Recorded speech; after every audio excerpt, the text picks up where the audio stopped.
प्राचीन भारत में महान महिला विदुषी वैदिक ऋषिका गार्गी अपनी युवावस्था में अधिक से अधिक ज्ञान प्राप्ति की खोज में लगी रहती थी। एक दिन उसने सुना कि कोई सच्चे ब्रह्मज्ञानी एक जंगल में निवास करते हैं दूर। उनके सत्संग और भाषण से लाभ उठाने के उद्देश्य से गार्गी उस दूरस्थ वन में गई और उनके एक शिष्य से उनके दर्शन करने की आज्ञा मांगी। शिष्य ब्रह्मज्ञानी के पास गार्गी का संदेश लेकर गया और वापस आकर बोला, मेरे गुरुजी सन्यासी हैं और स्त्री का दर्शन नहीं करेंगे। गार्गी ने मुस्कुराते हुए कहा, अच्छा, अब मैं उनके दर्शन करना नहीं चाहती। शिष्य लौटकर गुरुजी के पास गया और गार्गी ने जो कुछ कहा था वह उनको बतलाया। ब्रह्मज्ञानी को बड़ा आश्चर्य हुआ और उन्हें यह जानने की प्रबल उत्कंठा हुई कि जो व्यक्ति इतना परिश्रम करके इतनी दूर चलकर आया है, उसे मेरे निषेध करने पर क्यों जरा भी निराशा नहीं हुई। ब्रह्मज्ञानी गार्गी के पीछे भागे और बोले, कहो देवी, तुम तो मेरे दर्शनों हेतु इतनी दूर चलकर आई थी, फिर तुमने क्यों कहा कि तुम अब मेरे दर्शन करना नहीं चाहती हो। गार्गी ने उत्तर दिया, महाराज, मुझे खबर दी गई थी कि आप सच्चे ब्रह्मज्ञानी हैं और इसीलिए मैं आपके दर्शनों के लिए उत्कंठित थी। अब मुझे पता चला कि आप सच्चे ब्रह्मज्ञानी नहीं हैं। ब्रह्मज्ञानी ने रोष में आकर कहा, देवी, मैं सच्चा ब्रह्मज्ञानी नहीं हूँ, ये तुम कैसे कह सकती हो।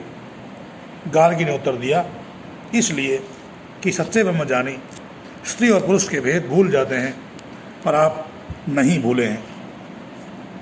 सच्चे ब्रह्मज्ञानी महिलाओं में और पुरुषों में किसी प्रकार का भेद नहीं करते। उनके लिए सभी आत्माएं एक समान हैं, वे सबके साथ समदृष्टि से व्यवहार करते हैं। ब्रह्म ज्ञान का अधिकार सबको है, स्त्री हो, पुरुष हो, किसी भी जाति का हो, संप्रदाय का हो, किसी भी देश का हो। परमात्मा तो सबके पिता हैं, तो सबके पिता जो हैं उनके ज्ञान का अधिकार सबको क्यों नहीं। सभी जीव, मनुष्य ही नहीं, सभी जीव परमपिता परमात्मा की संतान हैं। पर अन्य जीवों को ब्रह्म ज्ञान का अधिकार की बात नहीं है। अन्य जीवों के पास क्योंकि विकसित बुद्धि नहीं है, इसलिए वो ब्रह्म ज्ञान प्राप्त नहीं कर सकते, परंतु मनुष्य के पास विकसित बुद्धि है। और सभी मनुष्य, चाहे वो कहीं के भी रहने वाले हों, चाहे वो किसी भी लिंग के हों, किसी भी संप्रदाय के हों, किसी भी जाति के हों, दुनिया के किसी भी हिस्से के रहने वाले हों, उन सबको परमपिता परमात्मा के ज्ञान का, ब्रह्म ज्ञान का अधिकार है। और वेद पढ़ने का अधिकार भी सबको है। जैसे परमपिता परमात्मा सबके हैं, ऐसे ही परमात्मा का ज्ञान भी सबके लिए है। जैसे सूर्य का प्रकाश सबके लिए है, ऐसे ही परमपिता परमात्मा का वेद रूपी प्रकाश भी सबके लिए है। कुछ संप्रदायों ने स्त्री को ब्रह्म ज्ञान से वंचित किया हुआ है, जो सर्वथा अनुचित और निंदनीय है।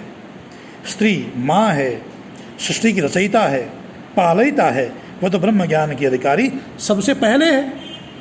और भारत की गौरवशाली परंपरा में तो अनेकों विदुषी देवियाँ हुई हैं जो ब्रह्मज्ञानी थी, ब्रह्मवादिनी थी, सत्कारणीय थी, आदरणीय थी, माननीय थी।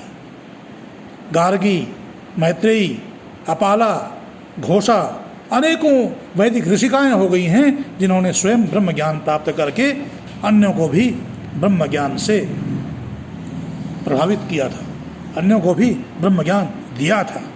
इति ओम।